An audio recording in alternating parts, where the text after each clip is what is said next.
Are we speculating for Smash 6 yet? It's not the time. It's not the time.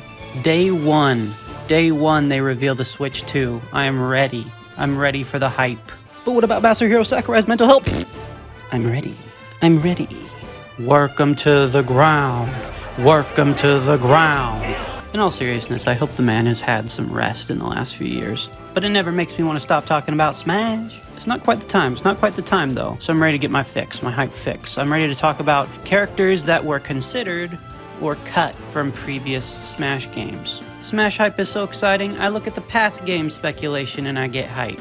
And it's all about the characters, baby. Some of them were just theoretical. This one could be considered. Some of them are, why on God's green earth has this not happened? So let's do this. Give Wiggler a kiss. Let's get into it. So I mainly just want to talk about the characters that never made it into Smash. In Smash 64, there's only one character I could find a hint online that it may have been considered. I saw Clefairy could have possibly been an early Kirby clone instead of Jigglypuff.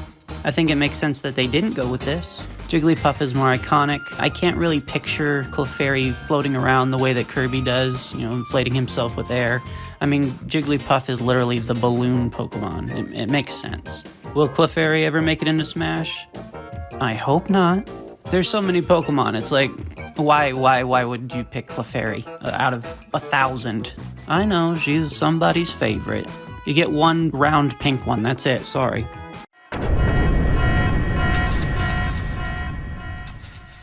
Now, Melee had a few more. Masahiro Sakurai said he would like to add Mach Rider, but this one it seems like it's more of a joke because he says he wants to add him because his name is funny. I mean, I guess it could sound funny. Mach.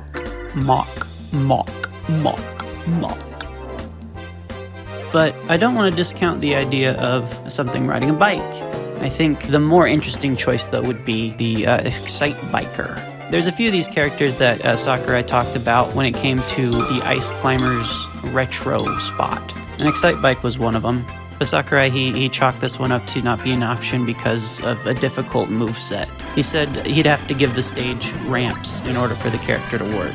Which, I don't know. I think a vehicle character could work really well. I think it could be really fun. We don't really have anything like it in Smash. But when I'm riding that Wario bike, I win! That's a fun move.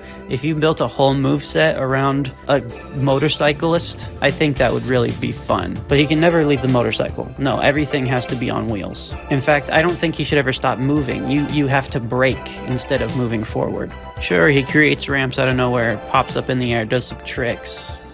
Let's do it. I think it would be a cool idea for them to revisit. I think that one has some merit. Another one that could have possibly filled Ice Climber's spot is Bubbles from Clu Land. Now, some of these that were considered for Ice Climber's spot, I think, were because they were launch titles for the NES, which would make them some of Nintendo's oldest characters. And this may seem like a weird one to consider looking back on it, but was Ice Climber that much more of an obvious pick over Clu Land? I don't think so. If anything, I think some of these characters would be even more recognizable inclusions over Ice Climbers. I don't think anybody would be talking about the Ice Climbers today if it wasn't for them being in Smash. Let's be real, because they still barely do. So could Bubbles have made it into Melee?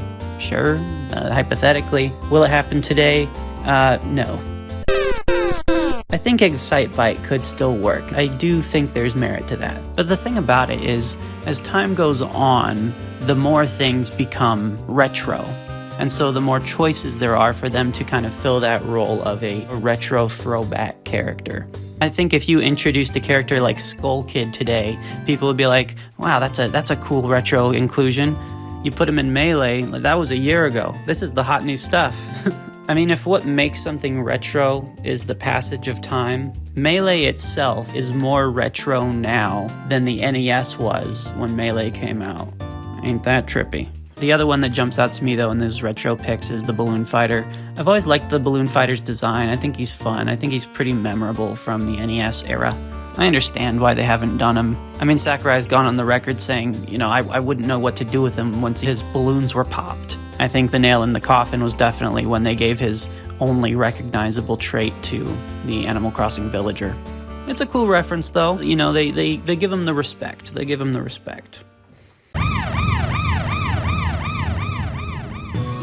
Now, maybe the most famous set of cut characters in the Smash game is the Forbidden 7.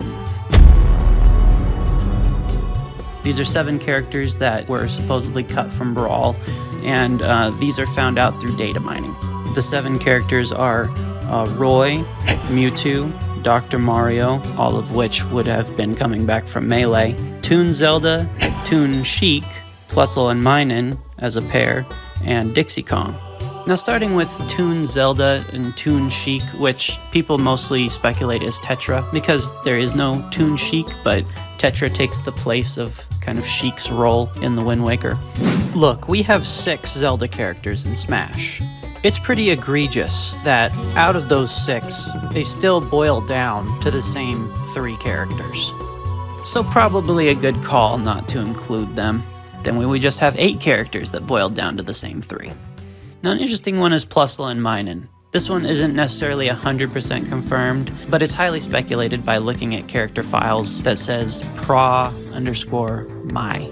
which lines up with a certain pair of Japanese names. Plusle And Minun. now I'm very adamant that it is a shame that we don't have a Gen 3 rep in Smash. But can I say one thing? Why is it always the electric mice? Can't we move on from Pikachu, please? I mean, we don't even have to move on from Pikachu. We have Pikachu. We'll always have Pikachu. We don't need 3 Pikachus.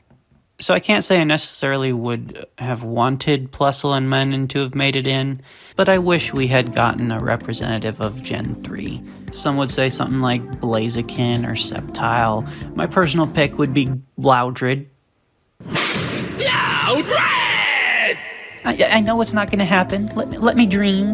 Let me dream. And my same feeling goes towards Gen 2. Yes, I like playing as Pichu in Smash, I guess, but I would much rather play as a more unique Gen 2 character.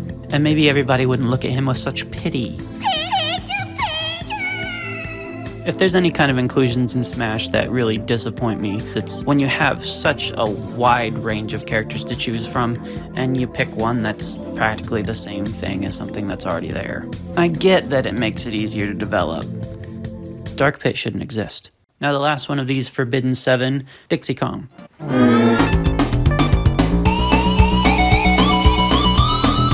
I've always loved Dixie Kong. She's always seemed like an obvious inclusion to me. I grew up playing the Donkey Kong Country games, even though it was a little bit before my time, and Dixie was always the go-to. You got the hair, you got the guitar, you got the bubblegum. She's an important character in an underrepresented series. She's got all the moveset potential. I'm kind of surprised she hasn't made it in yet. Now there's a new detail that I learned about Dixie Kong's almost inclusion in Brawl that threw everything on its head. It's like, this needs to happen. And that's that Dixie Kong was originally supposed to be a pair with Diddy Kong, to be based on how they appear in the Donkey Kong Country games. Kind of a tag team mechanic, where you can swap between Diddy and Dixie and use their slightly different movesets. When I heard that, I was like, what an incredible idea.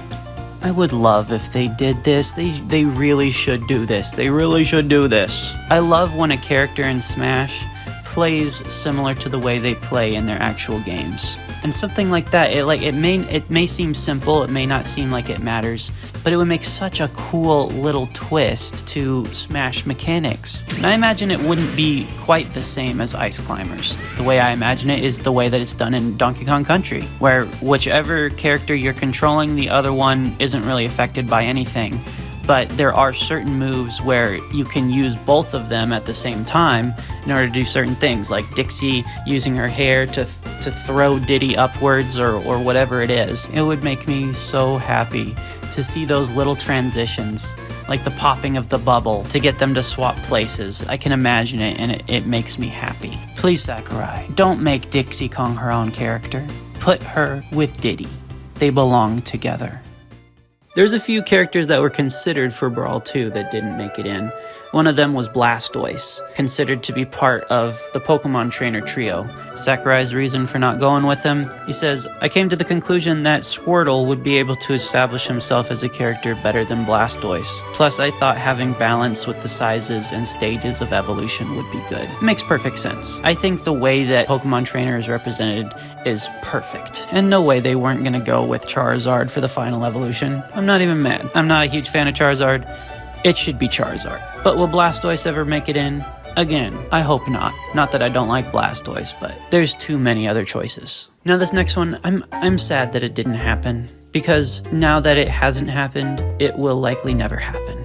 And that is the Nintendog. Sakurai didn't move forward with the Nintendog supposedly because he felt that its peaceful nature wouldn't lend well to a fighter in Smash. But the disappointing thing is, in that same conversation, he talks about Villager, the Mii's, Pac-Man, all three of which made it into Smash 4. But the big problem with the Nintendogs is that when Brawl came out, they were as popular as ever. DS was killing it, and Nintendogs was one of the most popular games. But once the DS passed, the series' popularity kind of waned, and any chances it had passed by the time that Smash 4 was coming out. But can you imagine being in a match with Bowser, Ganondorf, Ridley, and a golden retriever puppy? Just, I don't know, going around biting ankles. Honestly, that would be so funny. I'd be so down. But yeah, it's not gonna happen. And if you're still hoping for Geno in 2024, I'm sorry. It's such a weird one because it's like, I still don't feel like it's impossible. Should it happen? Probably not.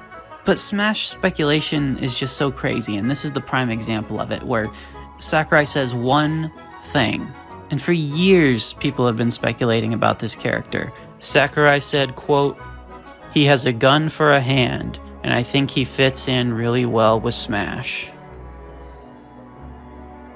Years of speculation. But for real, there was a moment when I thought it was going to happen. I was on the edge of my seat. It was for the last fighter in the Ultimate DLC pass, the Sora reveal. I was like, they added Ridley, who everybody said was too big. They've been adding all of these highly requested ballot characters. I thought, what a cool way to top off Smash Ultimate with a character that is honestly more synonymous with Smash than the original game it came out in. I never really cared that much whether or not he made it in for me, but I really wanted to see the reaction videos. People would have freaked. Going on to Smash 4, Alph. I can't believe it. What do you think it is? A real alien. I don't know. Brian's right. It's an Alph. Alph, rock Pikmin were found in the game's files, which lends to the idea that Alph was either supposed to be a clone of Olimar or to outright replace Olimar. And to that I say, thank you, Nintendo. Thank you. You made the right decision. Who the blank cares about Alph? Don't take my man Olimar away. What are you thinking? Alph? No. You keep Alph in the costumes. If I can continue to act as if Alph does not exist, I'm good. Add Louie. Come on. Now this other one for Smash 4 is one of the ones I've really hoped for to become a reality. But the theories about it and the reasons why people believe that this was going to happen are probably more obscure than any of these others. This would have been for a Rhythm Heaven character in Smash. Now the data leak side of the evidence to this, when looking through the series emblem database, these would be the files for the series symbols that you would see at the bottom of the screen that represents the series they came from, like the mushroom for Mario, the Pokeball for Pokemon. And these files are pretty obviously named for which series they're for, and among them is one that says Rhythm. Just the word rhythm alone isn't the only piece of evidence though, because before any of these data leaks came out, an anonymous tipster came forward with some supposedly leaked information to the gaming site Gematsu. And the thing is, every single one of its predictions were correct. Except for two. Chrom wasn't included, and the Chorus Kids. That was until we got more information later on, where Sakurai confirmed I was gonna add Chrom to the game originally, but I changed my mind. And then we see these data leaks. Rhythm. So whoever this anonymous tipster was probably had some inside information on the early development stages of Smash 4 before these characters had been cut or ruled out. And man, I wish that they hadn't changed that plan. I don't give a care about Chrom, but man, I want the Chorus Kids. I mean, the Gamatsu leaker is the only source of the information that this was supposed to be the Chorus Kids. There's no files that indicate that in the data mine. All we have is the file that backs up his claim that there was a Rhythm Heaven character planned. But seeing as to how accurate all the other information he gave is, it's likely that that was the case. I think the Chorus Kids are an interesting choice for a Rhythm Heaven character. It's not what I would expect after having played all the games, but it is definitely a series that deserves to be represented in Smash and would be so fun. I think probably my choice would be for Karate Joe as a Rhythm Heaven character, not because I necessarily like his design better or anything, but if you're trying to find one character that kind of represents Rhythm Heaven, Karate Joe has been in every single game. A lot of times he's either the first or the last level. And the reason I don't really care which character it is that makes it into from Rhythm Heaven is because the way I imagine them implementing a Rhythm Heaven character would be to use a mix of many different characters in the moveset. But my idea for a moveset gimmick that I think would be the perfect representation of Rhythm Heaven, if every song in the game, and I know there's a crazy amount of songs, if every song they established the tempo, and at any time you're playing as the Rhythm Heaven character, your head's bopping to the beat of the song, and you can hear a little drum in the background that gives you a little more indication of that rhythm. And how cool would it be if either a move only hits if you do it on beat, or if it does more damage if you do it on beat? That would just make for such cool battles. Can you imagine? The wins would be so epic because every knockout would have to be on beat. Every hit would have to be perfectly timed. It would be a character that's all about timing. But even if they didn't do something super creative and gimmicky like that, just the character designs alone are just so filled with personality. It would be an amazing inclusion. There's a couple from Ultimate. As time goes on, maybe we'll get more information about characters that have been cut or considered from Ultimate. But as of now, we know of a decent few. Only a couple are really interesting to me. One is Decidueye. Sakurai said he scrapped him in favor of Incineroar because of his wrestling motif. He thought it would be more interesting to develop. He hadn't done a character like that before. I would have rather had Decidueye, but honestly I don't care about either of them enough to care. I just it's more of an I actively dislike Incineroar situation that makes me prefer Decidueye. Not that I'm really that passionate. I know a lot of people like Decidueye, and it probably, popularity-wise, probably should have been Decidueye. And now the other one is the slime. Sakurai said this for Dragon Quest, that if he couldn't get the rights to like the hero character, that he would have settled for the slime, and it would have been perfectly acceptable to him. I don't know a dang thing about Dragon Quest. You ask me what I think of DQ, and I'll probably say, I've never been there, but I hear they have good ice cream. But even as a complete outsider to the series, I recognize the slime, and I just like the character design. Honestly, for me personally, I like the slime more than the hero, but that's just me. I'm just a lover of slime. So those are my thoughts on the cut characters of Smash. I know I didn't go over every single one. I don't care about every single one. But if I talk about something that I don't care about, I'm just going to bore you. So let me know your thoughts. Do you think Wiggler should be in Smash? I do. Kitty, you got something to say? Say it in the mic, Kitty. Of all the characters that have been cut from Smash, which one do you want to see make a comeback? Don't say Alph.